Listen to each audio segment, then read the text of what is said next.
hoping that people have joined now. So I think we'll make a start. So I'll just formally introduce you, Lynn. So Lynn Narraway, the MD of Seabourn and Holland America.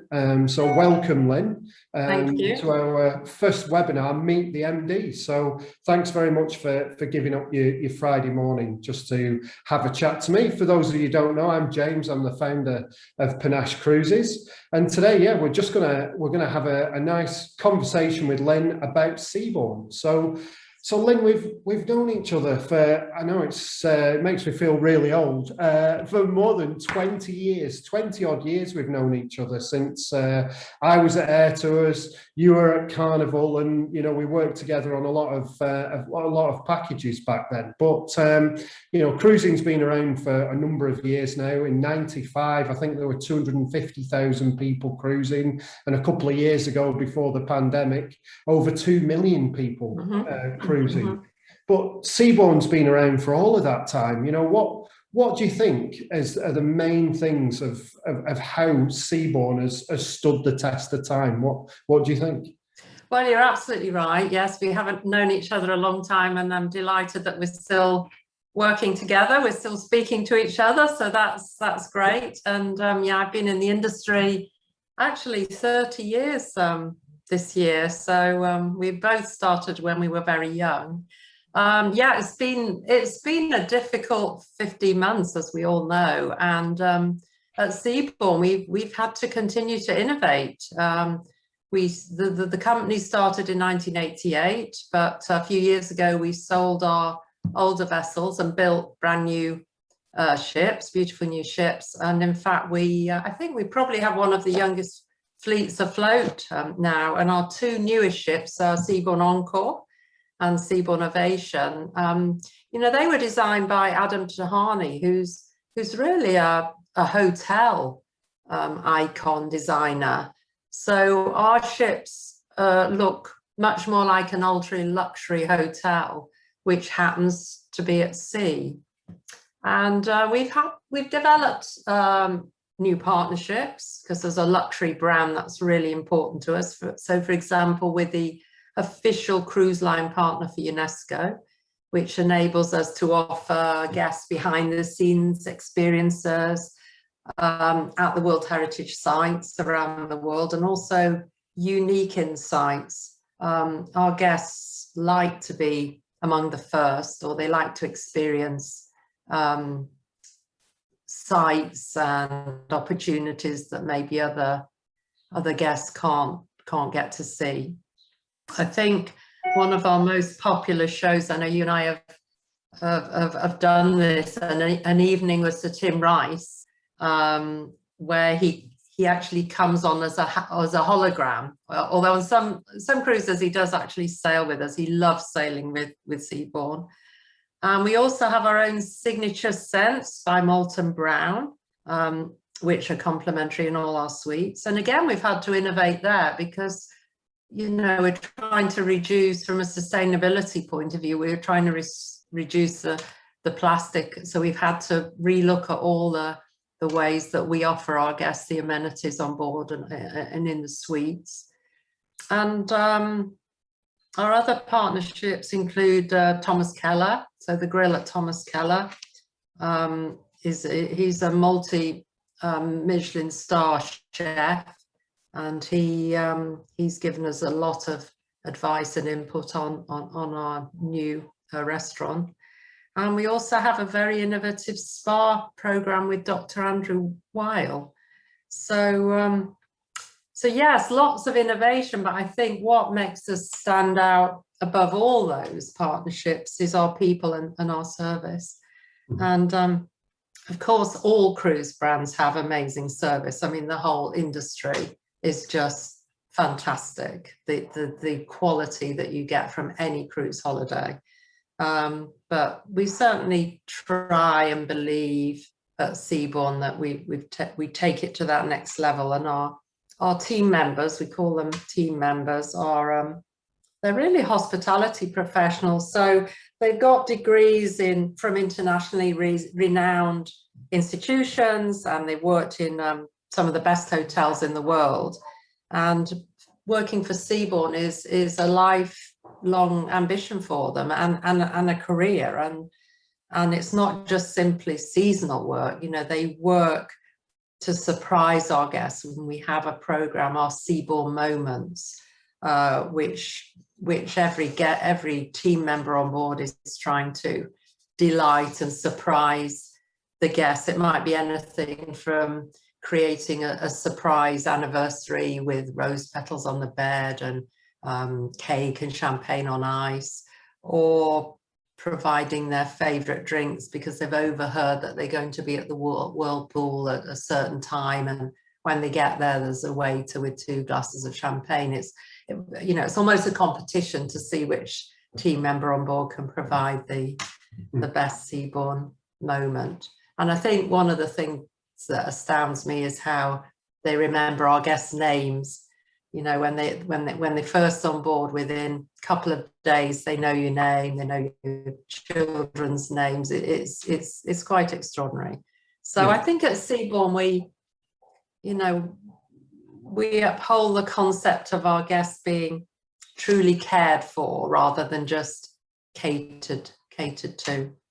I mean, I last experienced the Seabourn product when we went on a great trip to Singapore, and yes. we were on two Seabourn ships, and it felt very homely when I was on board. You know, very classy. But like you say, I think the overriding memory for me was the attention to detail and the service, the very, very personal service that you get on board. You know, it really was a fantastic experience, and like you say, the Adam Tahani, you know, designs that have gone into it, again, all very personal. And remember those cushions in the observation lounge?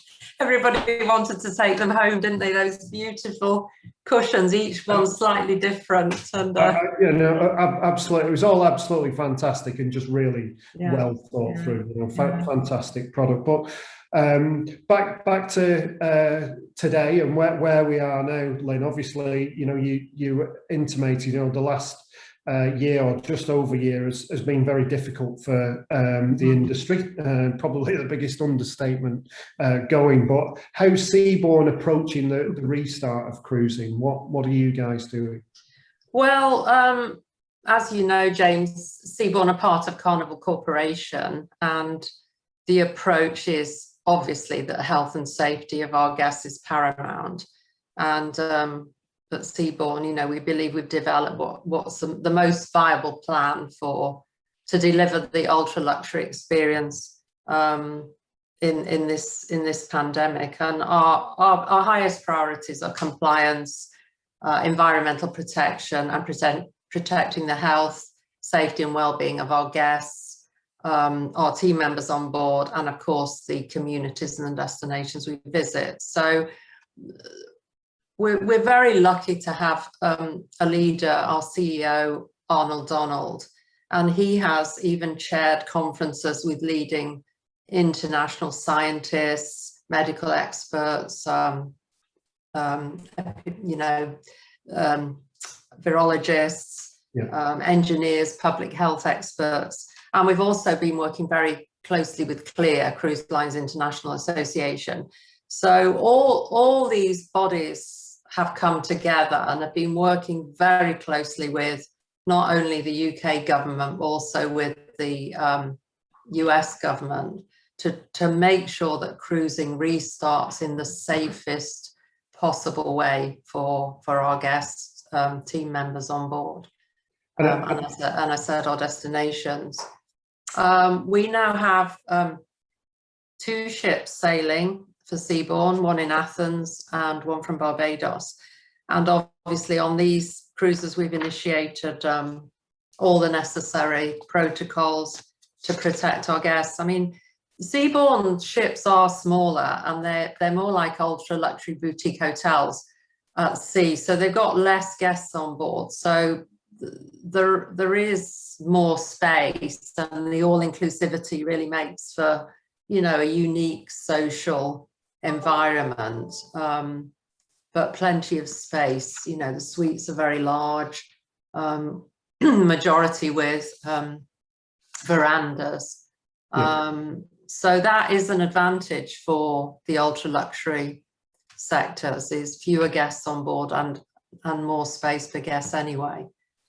So we can't wait to welcome our guests back on board. You know, the teams are on the ships, they're ready, they're retraining, and they'll be ready to look after them in true Seabourn style. Yeah, fantastic. And undoubtedly, the cruise industry has worked tremendously hard to ensure that the priority is on customer safety and also, obviously, crew safety as well. That's clearly been the number one priority in all of this, as you've just outlined, Lynn. But I think what a lot of our customers are interested in is, what is the difference, though, in the product?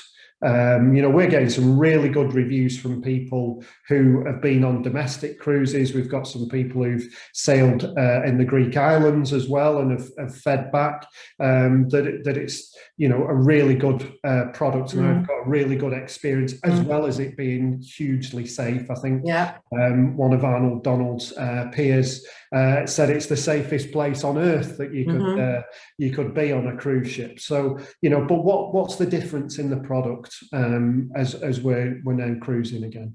Well, I think it's going to be interesting to see what the new normal is moving forward, because at the moment, none of the ships sailing are at full capacity. So the guests are extremely lucky because they've got a full team member on board, but you know, that they may be sailing at 50%, 60% occupancy, which is just amazing. And I have brought you a quote actually from a guest who was on Seabourn Ovation recently. She was the first ship actually to start sailing again in our group on the 3rd of July. And this guest says, I'll read it out to you. She says, on seeing a Seabourn ship after many months, I was anticipating feeling excited, elated, etc. Instead, I felt a deep glow of happiness and profound joy, being comfortable and back at home. And, you know, that gives me goosebumps reading that, because many of our guests see Seabourn as part of the family. We are a family, and you know that we think of you and your team as part of the Seabourn family. So we've been working really hard over the last year or so on new innovations, because it has given us the opportunity over the last year to relook at the brand. Is the more we can do. You can't stand still in ultra luxury. We need to keep moving forward, enhancing. So we've now got free Wi-Fi for all our guests with 2 levels, dependent on which suite the guests book. But there are then opportunities to upgrade as well. So that's fantastic. Our entertainment has been enhanced. So we've debuted a new show called Latin Quarter on Ovation this summer with Belinda King, who produces all our shows. That's getting great reviews. We've also remastered our classical concert on deck. I don't know if you remember when we sailed into Venice that time, we had the opera on deck, and oh, it's just amazing. Well, we've enhanced that for our guests, and we've also got new cocktail hour in our club with a brand new hors d'oeuvre menu and new alfresco dining as well. So we are opening up more alfresco areas, which again is a result of what we've all been going through. And IT, they too have been busy. They developed our Seabourn Source app. So this is key for guests to download. Well, and your team as well, because it gives all information about the cruise before, during. It's got all the menus. It's got a fantastic new wine app on there. You can book, you know, wake up in your suite, book a coffee down at Seabourn Square on your app, and then wander down and pick it up. So, you know, we haven't just been sat at home. We have been busy looking at all the ways we can enhance and make Seabourn even better for our wonderful guests. Yeah, and I think that's where Panache and Seabourn work hand in hand. You know, our philosophy is nothing is too much trouble, and I think that goes for the same for Seabourn as well. You know, when customers get on board your lovely vessels, but I think from a Panache point of view, you know, we're here to help customers through that journey. And yes, there is more paperwork to do. There is more bureaucracy at the moment, clearly with the pandemic, but we're there to help people and make sure that everything is as smooth as possible. And I don't think it's quite as daunting as, you know, people might make out. Our friends in the media tend to make a little bit more about the reality than it actually is. So, you know, we're there to help people. You're there to help people, and you know, I think the feedback I'm hearing is that everybody's having a fantastic time on board, and of course, it's very safe as well.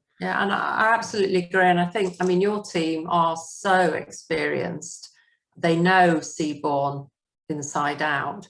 And I think going forward, your role is going to be even more important. I think, you know, we've had situations where guests are booked online maybe, and then got stuck because they've booked their own air, they booked their own hotel. They haven't booked it through a travel advisor. And I think with everything that you need to do at the moment, just to get to the airport and know that you can get on that aeroplane, I think, you know, I'm not surprised your team have been so busy helping and advising.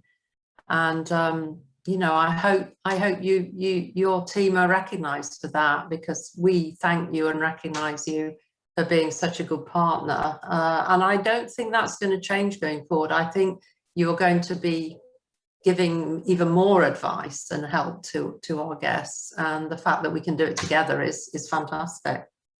Appreciate that, Lynn. The check's in the post for that that comment. Thank you. Thank you. What's a check? I thought you just put your bank card against that little machine these days, and that was it. Okay, so you guys have just announced some new itineraries. Tell us a little bit about that. Really exciting stuff coming on sale. You know, what are the features within all of that?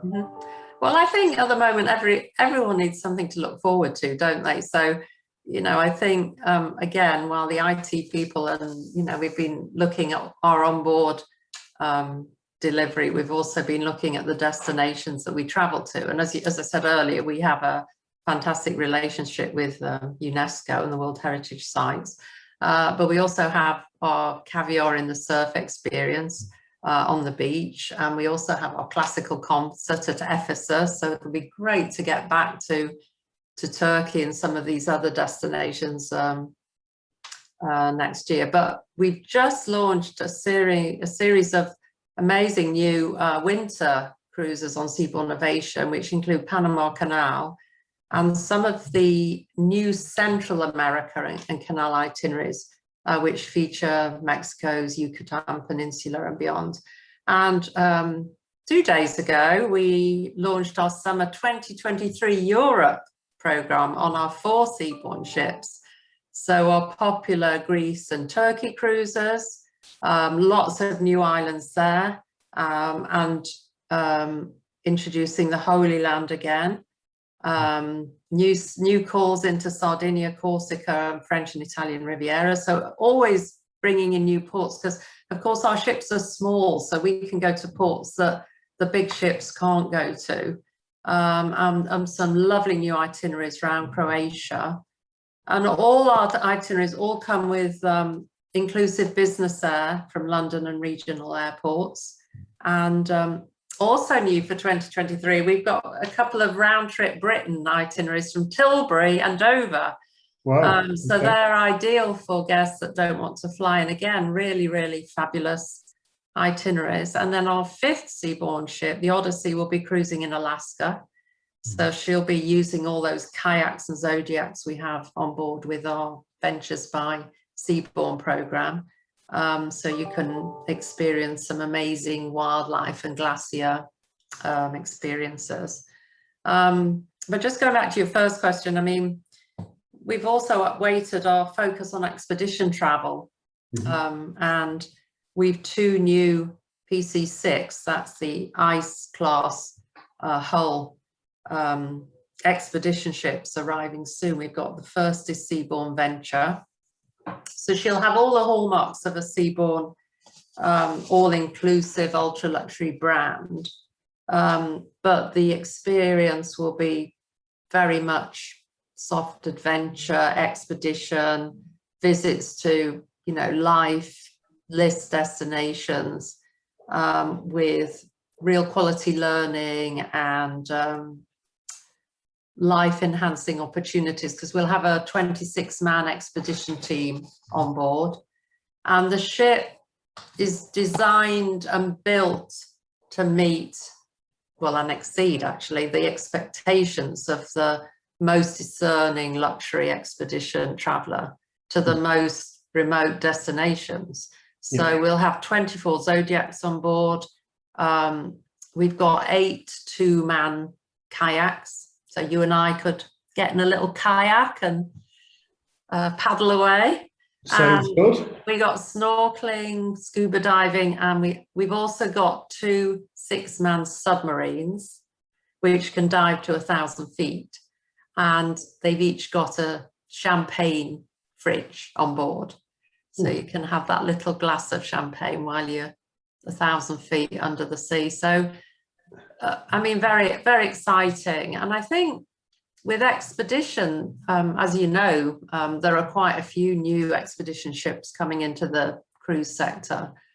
But we're really saying to all those luxury travelers who maybe do safaris or the Silk Road tour, or who love exploring India, the Himalayas, you know, this is the next thing for them is an expedition experience, because although it is on a ship, it's like nothing you can imagine or have done before. So I think we're going to see, you know, this big demand. People are saying this pent up demand in 22 and 23, because when you think about it, a lot of our guests haven't been anywhere for 2 years.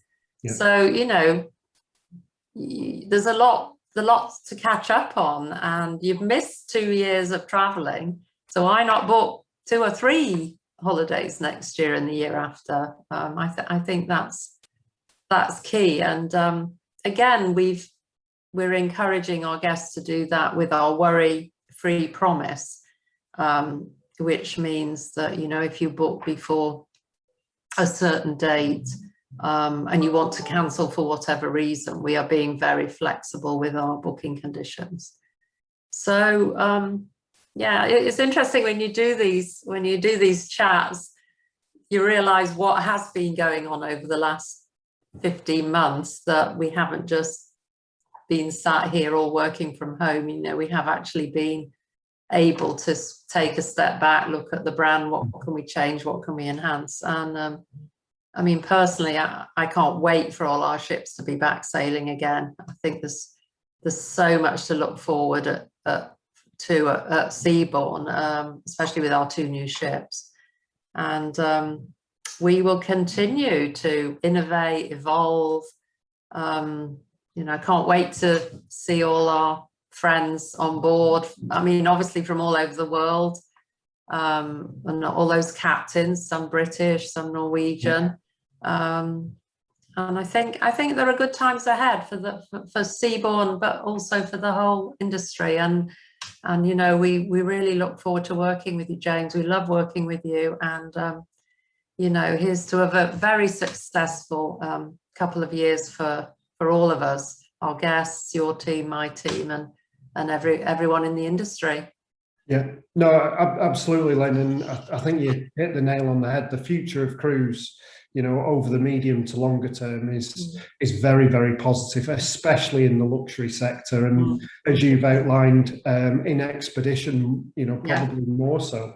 You know, there's loads of new ships coming out. You guys have got 2 new ships coming out just in expedition. You know, that's a some really exciting things happening there. But lastly, Lynn, if I may, we've still got, you know, obviously a little way to go in terms of getting all the all ships back up and running, and the pandemic's still going on. So there is still a lot of uncertainty out there from customers. That's the feedback I've been getting. You know, there's some customers that are willing to give it a go and get themselves out there on the ship, but there's some customers that, again, understandably are a little bit more cautious and want to see what happens. And like I say, we're completely understanding of that. But why should somebody book now for further in advance for 2022 or even 2023? You know, what reasons can we give people to encourage them to think about that at this moment in time?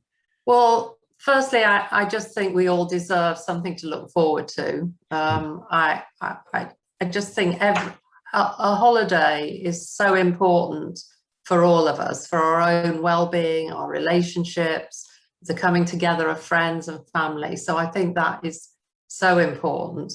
And the opportunity to cruise again and the value that gives and the experience, I think is second to none. But I do honestly believe that once the Foreign and Commonwealth Office advice changes for international cruise, that there will be a surge in bookings. So I think, you know, for guests who know when they want to go, where they want to go, with the worry-free promise, I think, you know, take that opportunity now, spend some time looking at where you've always wanted to go. And, you know, I think if nothing else, this pandemic has taught us about our own personal relationships, friends, how important friends and family are.